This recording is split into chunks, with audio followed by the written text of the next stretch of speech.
Your Excellencies, faced with the fundamental challenges of the climate crisis and biodiversity loss, deepening inequalities, and growing authoritarianism, we must transform how we live our lives, how we govern our countries, and how we live with our environments.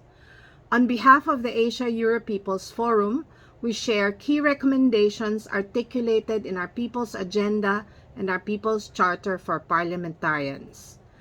Towards climate justice, just transition, and meeting the Paris goal of keeping global temperature rise to below 1.5 degrees Celsius, and empowering people to deal with the fast escalating impacts of climate change, we urge all governments to ensure core commitments to become realities by 2025, including the end of all public financing of fossil fuel industries, and major progress in the equitable, fair, and swift phase-out of fossil fuel production and consumption, and delivery by European and all developed country governments of their full obligations to provide climate finance for all developing countries in Asia and worldwide.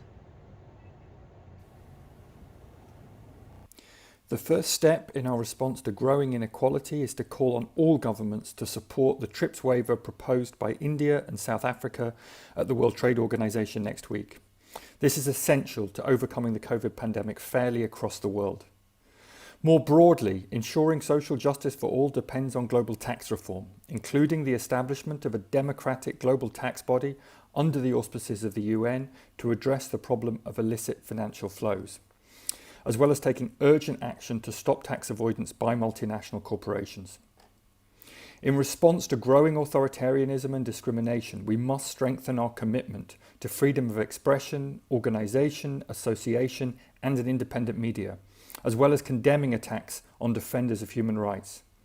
Following a 10-country report presented to a UN Special Rapporteur at AEPF 13, we reaffirm that the right to dissent must be at the heart of our democracies. Please, hear and respond to our voices for a more just, equal, inclusive and environmentally respectful Asia and Europe. Now is the time for us all to join together for profound change and action. We present this summary on behalf of all participants in AEPF 13 and our colleague Sombath Somphon, who co-organised AEPF 9 in Laos and was then disappeared. A sincere thank you to all of your excellencies.